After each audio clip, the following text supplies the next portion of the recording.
Hello everyone, welcome back to my YouTube channel, and today I'm going to be giving my predictions for the group stages of the World Cup. And finally, the tournament has arrived every 4 years, but finally we're going to be seeing the best players play the most important and significant competition this year. We got Brazil, Argentina, France, England. Who do you think is going to win? But most importantly, before I get ahead of myself, who's going to be able to qualify for the last 16? Do you think the typical teams like I've mentioned are going to qualify? Or do you think there's going to be a few upsets? Do you think Saudi Arabia are going to top their group ahead of Argentina somehow? Do you think Qatar will top Group A in their first World Cup? Do you think other nations, African nations, could potentially get into the last 16? Let's see. However, before going into this video and give my predictions, who I think is going to qualify and top their groups and finish second, you know I'm going to say, make sure you guys like, comment, and hit that big subscribe button right there. And make sure you guys in the comment section give me your own predictions, who's going to top their group, who's going to finish second, and advance to the last 16 of this World Cup. So the first group I'm going to be predicting is Group A, and this holds the nations of Ecuador, Qatar, Netherlands, and of course, Senegal.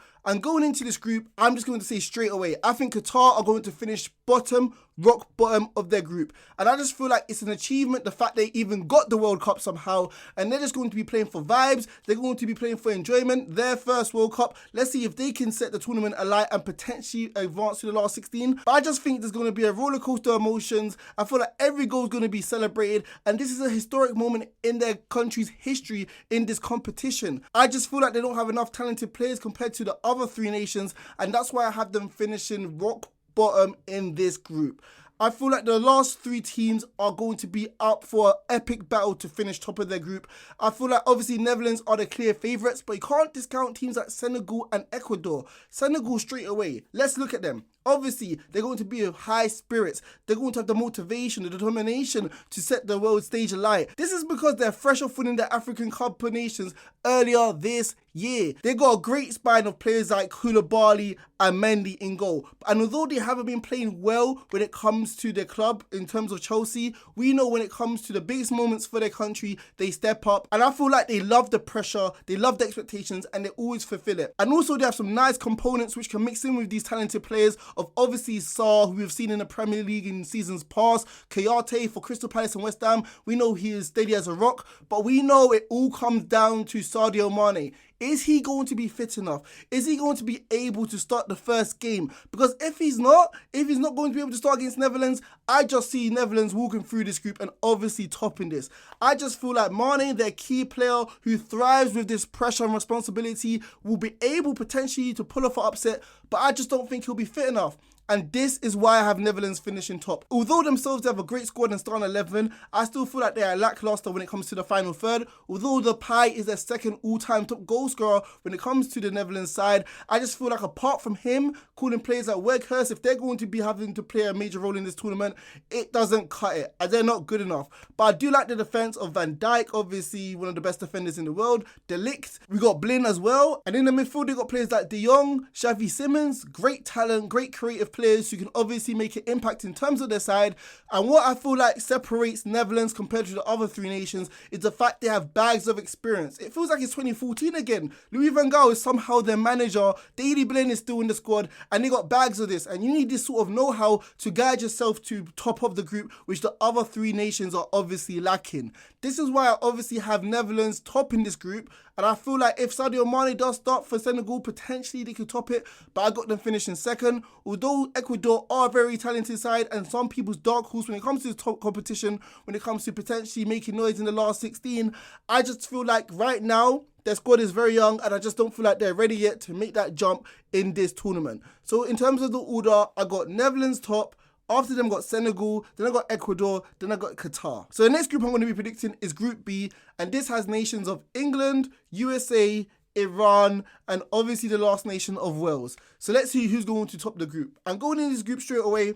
I'm going to have to say it. Iran, I just think you're going to finish fourth. Compared to the other three nations, we know you don't have the quality players to literally stand up to them. So I just feel like straight away, I can't see them topping this group or even qualifying. When it comes to the other three places of first, second, and third, this is where it gets more interesting. I'm going to say straight away, I think England will top this group. They have the talent, they have the best squad, they have the best starting 11, they have one of the best strikers in the world, if you want to say that. Harry Kane, who we know won the Golden Boot in last 4 years tournament when it came to the World Cup quite easily. And we know going forward, England have so many options to die for, so many attacking threats. And this is why Gareth Southgate, especially in the group stages, must stamp his authority, must make his mark and play a four at the back to take the game to oppositions, because most of these nations aren't strong enough defensively to handle the likes of Foden, handle the likes of Maddison, handle the likes of Mount, Saka, Sterling, and even Kane himself up forward. This is why I have England as a no-brainer finishing top. This is where it gets interesting. The second place battle, Wales or USA. And the nation I think is going to finish second is Wales. And I know what you're thinking. USA have many, many talented players. Pulisic, Captain America, always steps up when it comes to America compared to Chelsea. Aronson, who has set the Premier League alight in that Leeds shirt. His pressing, his determination, his quality on the ball as well. USA have very talented young players, but this is what separates them from Wales. They have talented young players. Wales have experienced old heads who know how to get it done. Gareth Bale, no matter honestly how I think his career has been overrated by some people, I still can't underestimate that he's a big game player, especially when it comes to Wales. He dragged them to the World Cup, he dragged them to a semi-finals of the Euros a few years ago. When he has the pressure, he knows how to step up. And this Wales team is obviously filled with experience, with Ramsey in behind him, who is pivotal to this, and you have a wild card like Daniel James to throw as well. And I like Wales. They know what they are. They know who they are.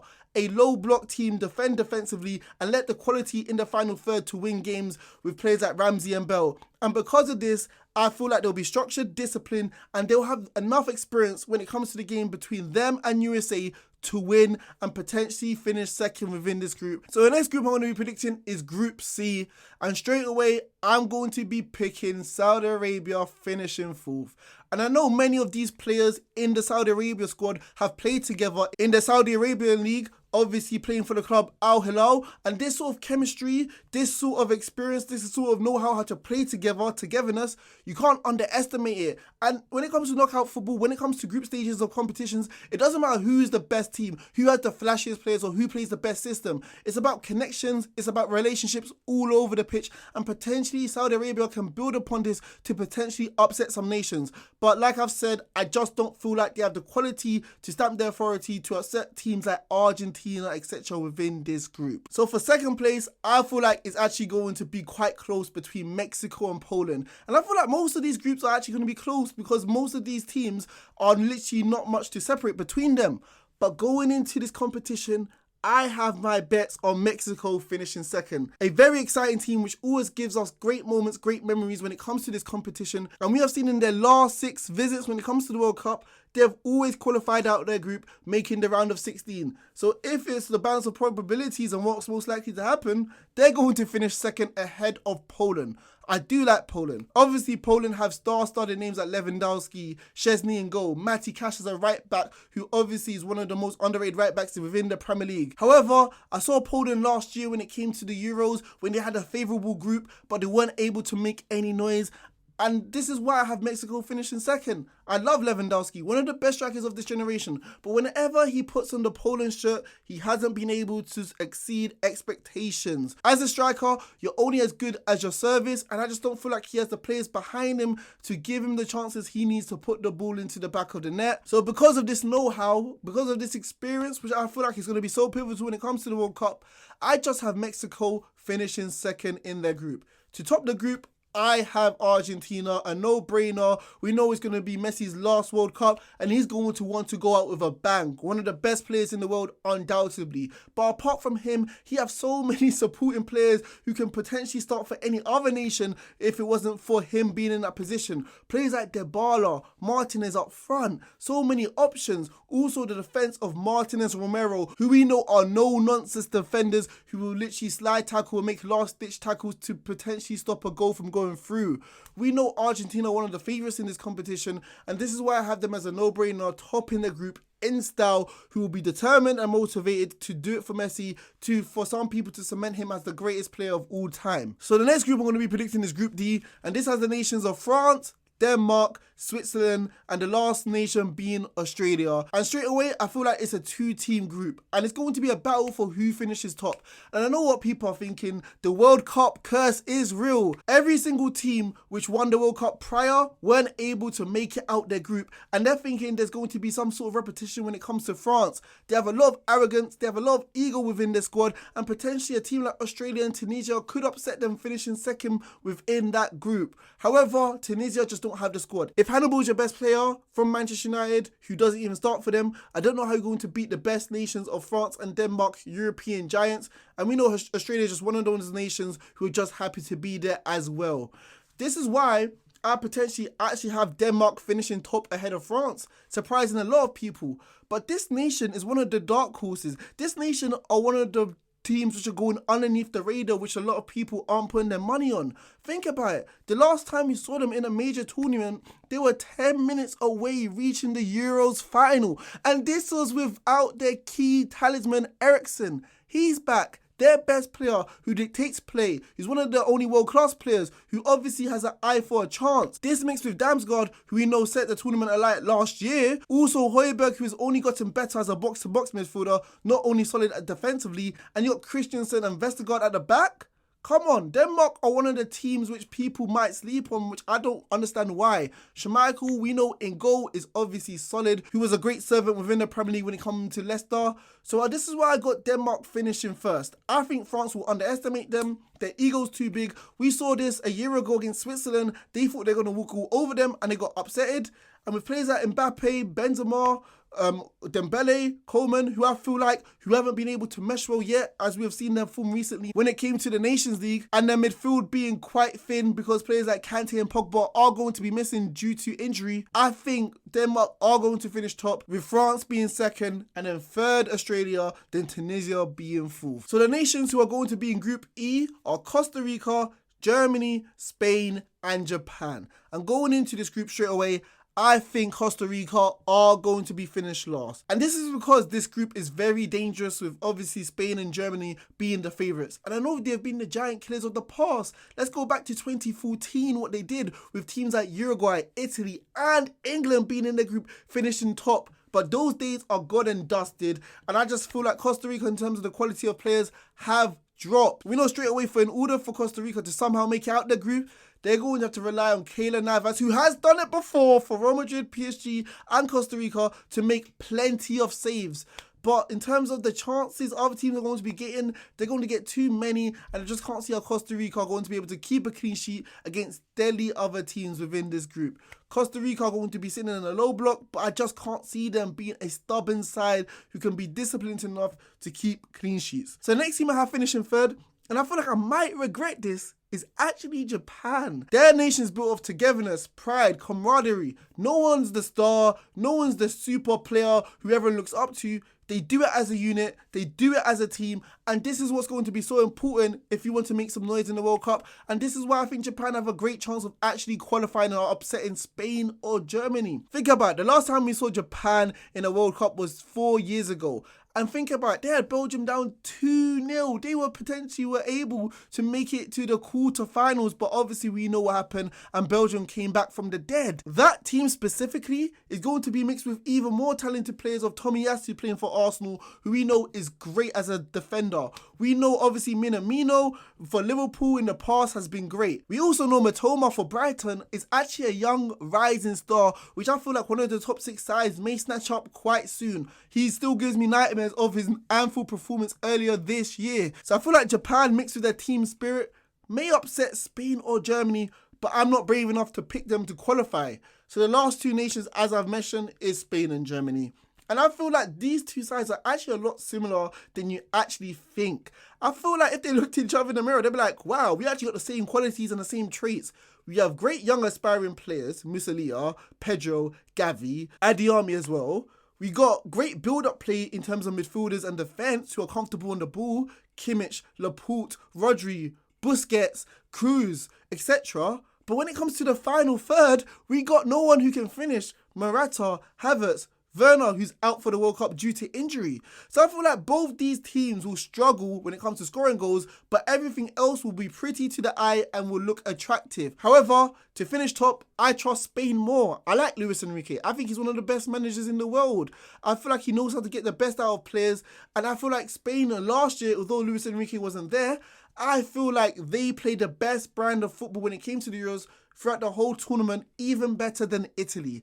I feel like Spain will create more chances compared to Germany, and as a consequence will be able to score more goals, and this is why I have Spain finishing top, Germany finishing second, Japan finishing third, and fourth place going to Costa Rica. So the next game I'm going to be predicting is Belgium, Croatia, Morocco, and Canada.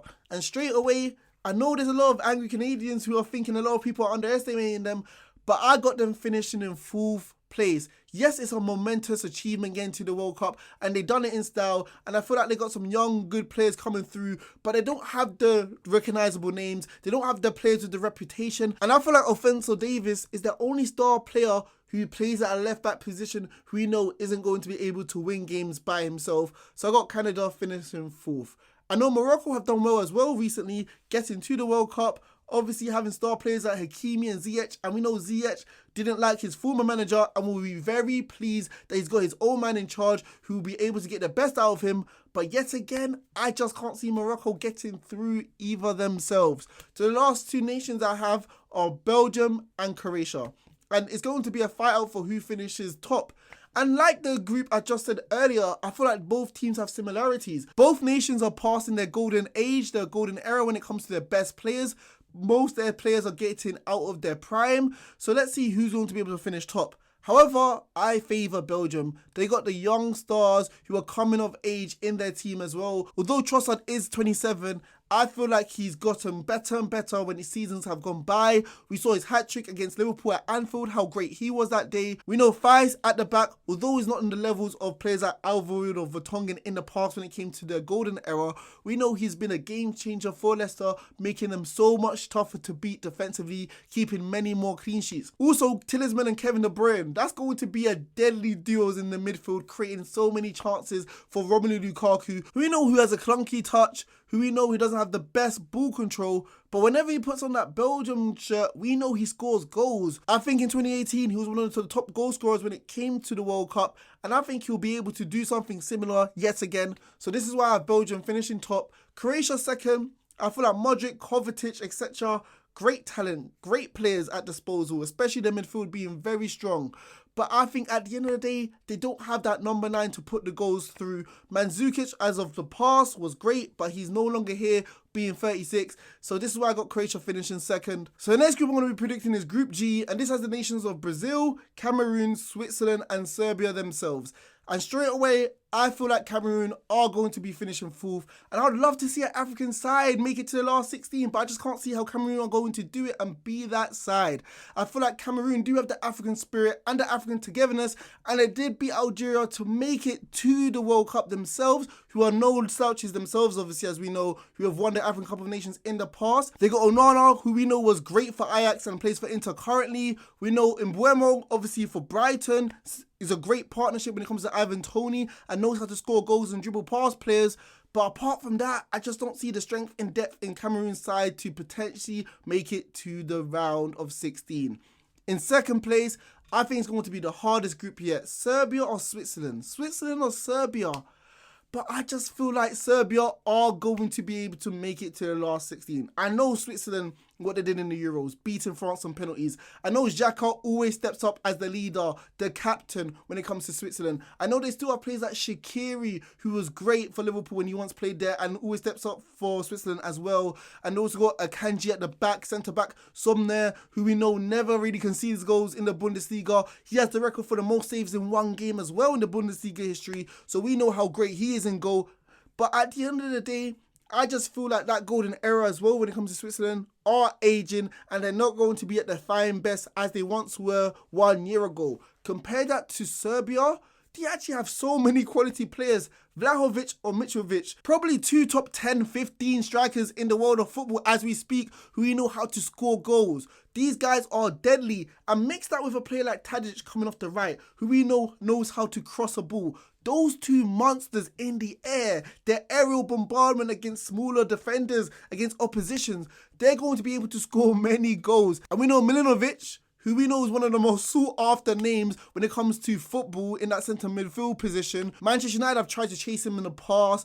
Obviously, he does superb, great job for Lazio. We know he's great, versatile midfielder who can obviously join the attack with his strength and power. And because of his physicality, he can help obviously with the defensive responsibility with his midfield partner. So this is why I have Serbia finishing second. And they're actually going to be a force to reckon with. The team which I have finishing top, no brainer, Brazil, the favourites, so many attacking options, so many talents. They pretty much have a world-class player in every position. 2 in some. Look at the goalkeeper position, Ederson or Alisson. Who'd you rather start? In the midfield position, Casemiro or Fabinho. In the attacking positions, Rafinha, Jesus, Martinelli, Antony. I haven't even mentioned players like Vinicius or Neymar, who we know are world class. And we know Brazil as a nation, they breathe football. It's their food, it's their bread and butter, it's their culture, it's in their veins. They know how to make out the last 16. And when was the last time Brazil didn't? It's just in their DNA to do so. And this is why I have them finishing top of their group. So the last group we're going to be predicting is Group H. And this has the nations of Uruguay, Portugal, South Korea and Ghana. Straight away, I have South Korea finishing bottom of their group. The reason why is because I feel like their hopes and their faith is pinned in Heung-min Son, who we know has an injury. If he doesn't play, they don't have the quality. They don't have another world-class talisman to literally replace him with. So I don't see how they're going to win games without him. And even if he does play up front, we know Heung-min Son this season hasn't been firing. Apart from scoring a hat-trick against Leicester, we know his performances have been subpar at best. So this is why I have South Korea finishing 4th. In 3rd place, I feel like Ghana are going to finish there. And like I said earlier in the other groups, I do want an African team to make it, but it just feels like they're past their best as well. Andrew Ayew, Jean being called up again like it's 12 years ago. I do like Inaki Williams choosing obviously Ghana over Spain, but will he be able to step up to the pressure and take that number 9 position and score goals? We know Thomas Partey is one of the best midfielders in the world, but I don't think this is going to be enough to literally send Ghana to the last 16. I do like players of Lamptey, who's always a great bright spark when it comes to Brighton, obviously with his great pace and speed and intensity, bombing down the right hand side. And obviously Amati is established, proven Premier League defender at Leicester City themselves. However, this side compared to nations like Uruguay and Portugal, you got your work cut out. These nations are literally in another tier, in another league. When it comes to the top spot, it's going to surprise people, but I actually have Uruguay finishing top. The reason why is because I know Uruguay's identity. I know their ethos. I know their system. I know their principles. They're the master of the dark arts. And I know some people might not see this as a compliment, but it really is. They do anything to win football games. They grind games out. They know how to make a tactical foul. They know how to frustrate oppositions. They are one of the only teams in world football, club and country, who know how to play a 4-4-2 system at a very high level when this system is pretty much outdated. And we know this sort of ethos, this sort of principle mixed with great deadly players like Cavani, Suarez, who though might not be at the best anymore, we know they have great movement and they can step up in moments, not throughout games, but in moments when they really need to do so. And we know Nunes has been firing for Liverpool as of yet in the last few games or so. I think Nunes and Suarez will be a great partnership. And we know Valverde and Bentancur in behind them, that two as a centre midfield duo who have been scoring goals for fun for their clubs. Valverde, who we know has a great long shot, obviously his passing ability and his versatility to play in multiple positions. Accompanied with Bentancur, who's been able to score late decisive winners for Tottenham Hotspur, stepping up as a very big player. I think this is going to be a great team and one of the dark horses when it comes to this competition. The reason why I have Portugal finishing second is because Portugal, Santos, doesn't know how to get the best out of his players. It isn't 2016 anymore. You can't play defensive, discipline-minded football anymore. You have to evolve. You have to understand the qualities of your players, and he wasn't able to do this last year in the Euros. When you have quality players like Bruno Fernandes, Bernardo Silva, Cancelo, Ronaldo up front, Sanchez in behind. You have to play attacking, free-flowing football, and this isn't in the Portuguese manager's nature, like we saw in 2016 when he played defensive football, and 2021 when he wasn't able to get the best out of his players. And I just feel like there's a lot of square pegs trying to fit in circle holes, and I just don't feel like it's a great fit when it comes to the manager and the players, and this is why I have them finishing second.